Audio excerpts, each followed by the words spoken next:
Peter, Dino, front.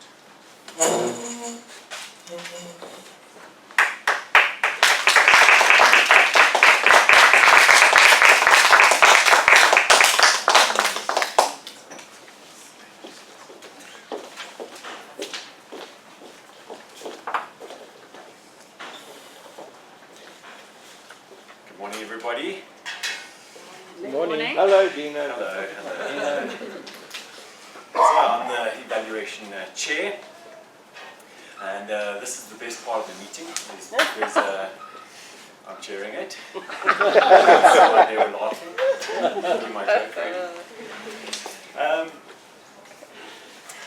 I'm not going to say from now on. Our speakers did really well.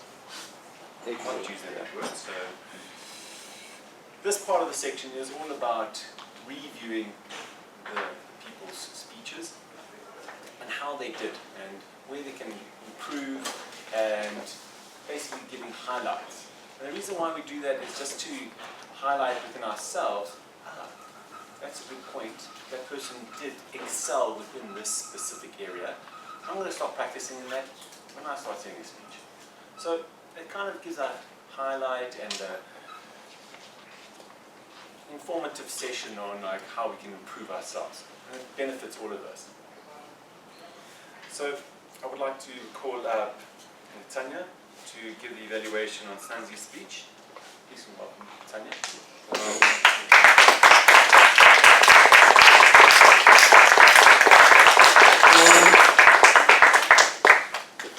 Keep tapping.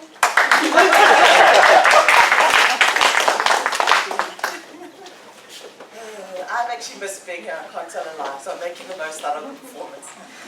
Snanzi, and we just met this morning, we were just kind of briefed on the speech. For those of you who don't know, Snanzi is a CC10, Competent Communicator Level 10, which is the graduation level of that program. It is a massive achievement. So when I was sitting with Snanzi and she said it's been a year since she's done a prepared speech, and I asked her how she felt, she said she felt like a newbie. I'm sitting there going, you must feel like you're in a real kerfuffle if you're saying that as a CC10. You feel like a newbie. So what you did ask me to do is to enter pathways, is do a broad-based evaluation and not focus on anything specific. So here goes.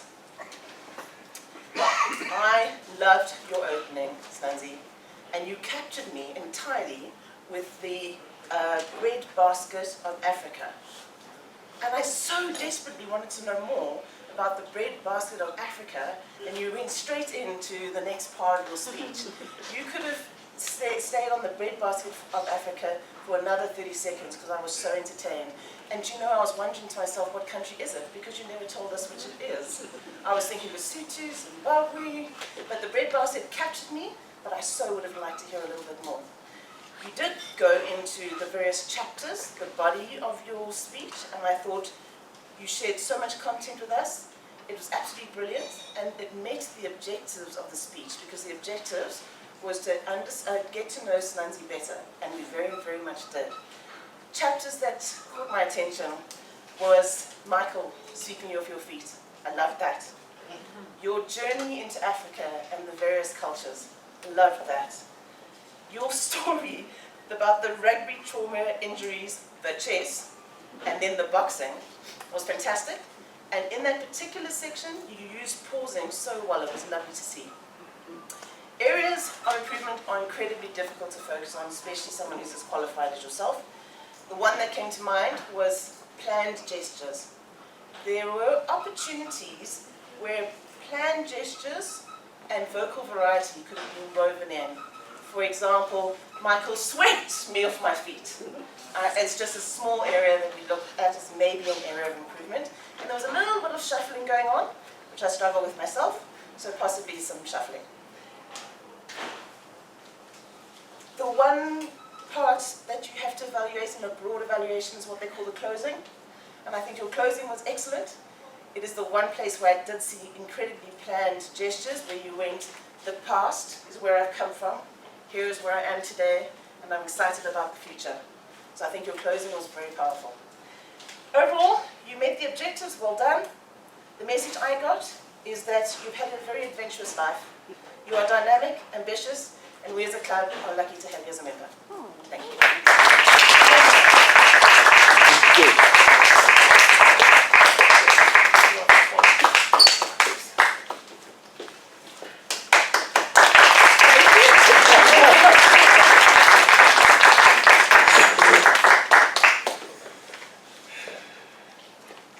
Tanya, that was a beautiful evaluation. I'm actually a little bit nervous following that performance right there. So, am I just going to jump straight into it? Okay, let's get into this. Can you please welcome Dino Lupini to the stage to be evaluating Adrian's speech.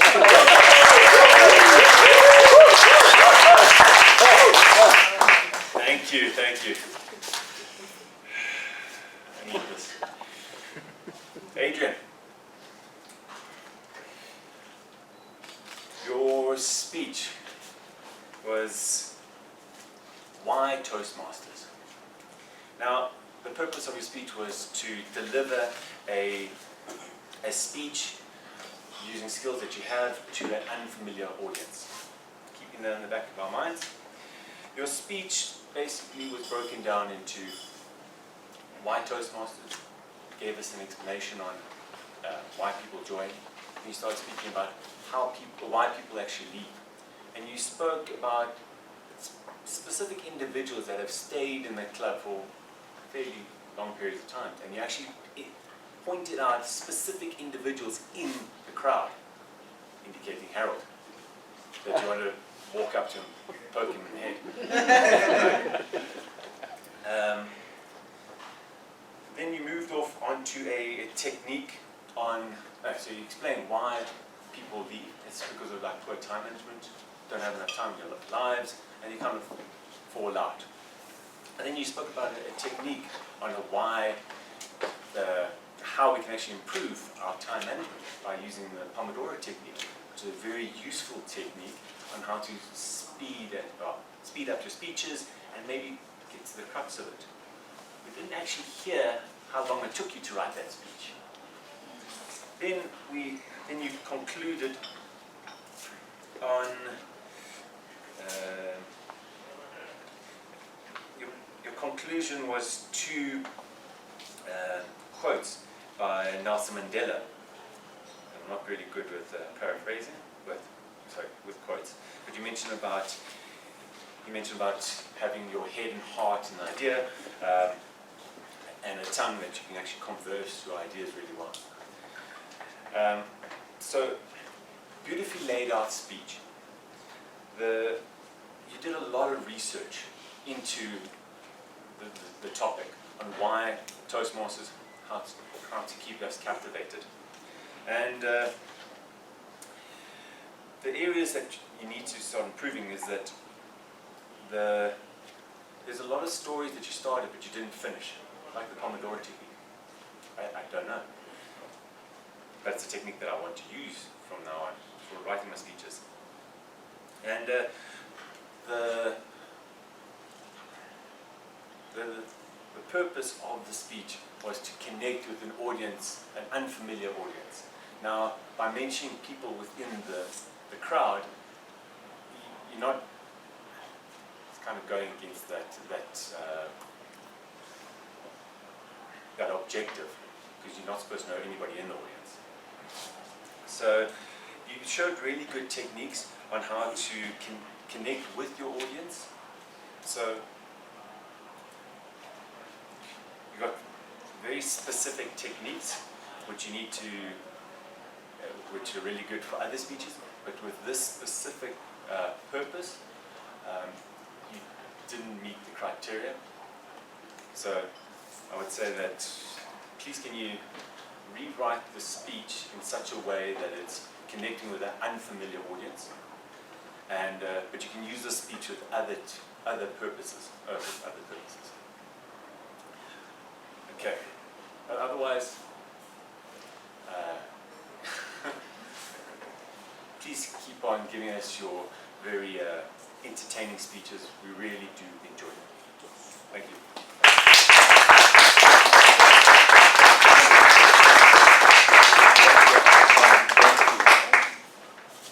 Should just keep on clapping until I sit down. Start shuffling your Yeah.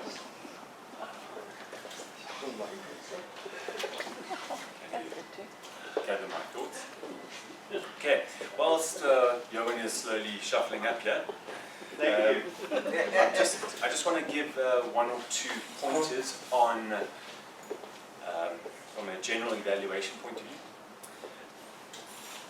Madam, sorry, the arms. The lectern, I don't know where it was during the speeches, but just during the table topics, it was stuck here in the middle of the room. Just next time, can we just shuffle it out? Because everybody was kind of standing in front here. And generally when you say speeches, there's a line that we need to be drawing up. Sorry, Rick, what is this area called? Speaking area. The speaking area, very technical. It starts at the front line of here. Pretend this is a podium. If you step over here, you're going to fall over. So it starts over here, and then kind of builds up into a triangle. So this is the area that you actually want to be using. I know that a lot of people come a little bit closer because they're a little bit familiar with the individual, and I'm talking straight to you. I can kind of forget about the rest of the room. And there's not a lot of people judging me when I do that, but we're actually all judging because you did that. So let's use the space within the room more constructively. And you've got this whole area. It's amazing. Okay, now that Johan is up here. Yeah, it's not much. Yeah, here they come. Please can you welcome Johan to the front to be evaluating Harold's speech. Please can you welcome Johan.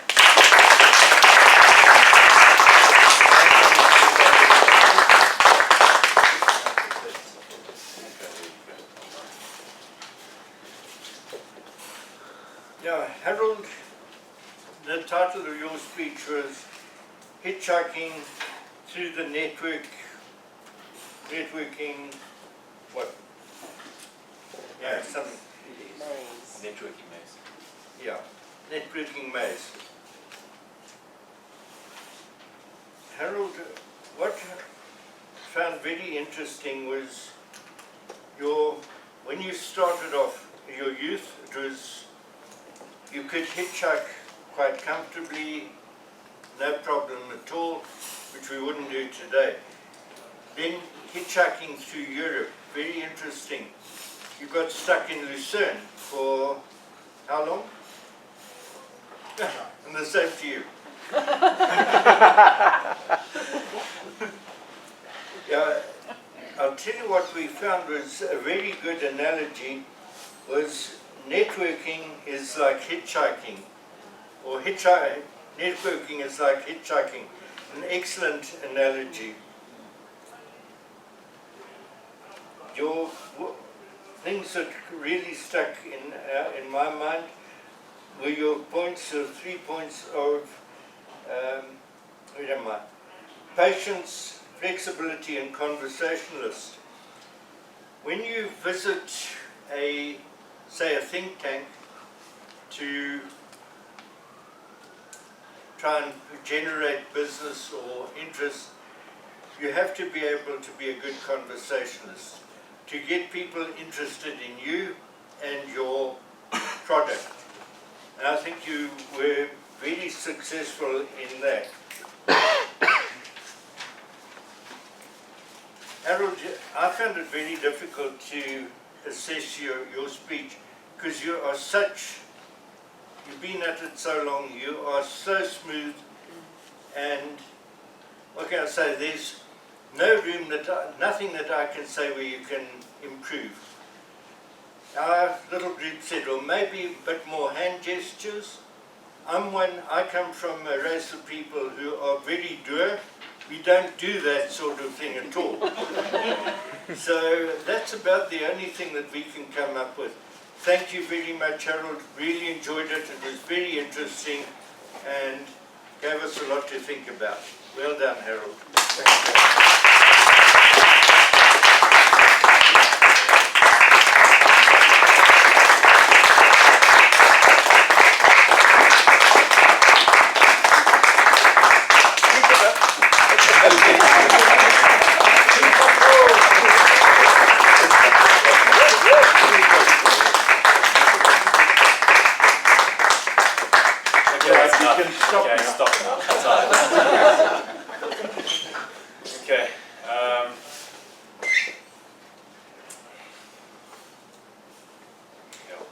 collaboration is so important in a lot of things we do within Toastmasters. I say this to myself every single time. Like, you know, you're going to be standing up now, make sure you prepare. And then all of a sudden I get distracted and blah, blah, blah, blah, blah. And then Monica goes, Dino, kind of what happened to Kobus earlier. Kind of shaking, like, I think I have to do this. You jump up and you start mumbling something. I'm saying this because I haven't got a conclusion. And, anyway, so thank you to the evaluators for giving the other two evaluators, thank you for giving such a good evaluation. There's techniques, the techniques that you guys use, kind of, we can use in everyday life.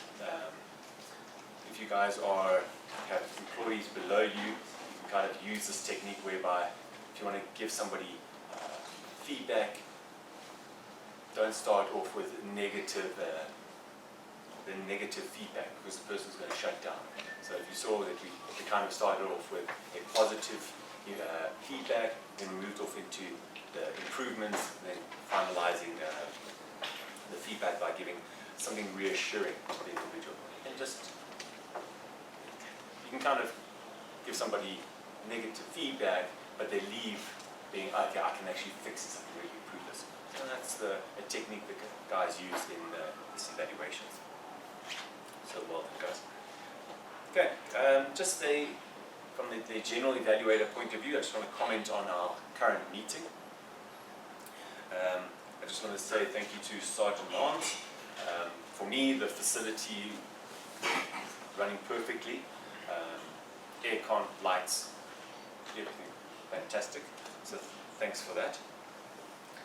And I'm actually saying thank you for the caterers. I personally enjoyed the food. Everybody raise your hands. Did you enjoy yourselves? You like food? Happy, happy, happy. Cool. So just a improvement point of view, guys. Just the current members of Bryanston Toastmasters, can you just raise your hands? Where are you guys sitting? Can you see where you're all sitting? And take notice, who are the guests? Okay, guests, can you raise your hands? Yeah. So it's kind of like, can we next time just make sure that we scatter and sit in between the individuals? It's just, from our side, it's just you're going to have questions throughout the meeting, what's going on. We want somebody informative to give you that information. Okay, and then Hugo, the camera flashing and that noise. Did anybody, from the speaker's point of view, were you fine with it? No problem. Cool. We got superstars, Dino. We got superstars. They used to. I'm just asking. You took like 7 photos of me. Like this side, and from this side. 9 actually, Dino. 9. 9 from this side. See, nice on my comb over. Horrible. So just asking about that. Okay, so you can carry on with that in the future. But otherwise, thank you, Lynn, for keeping this boat afloat. It's very appreciated. All the work that you're doing. And yeah, that's pretty much my wrap. Thank you very much.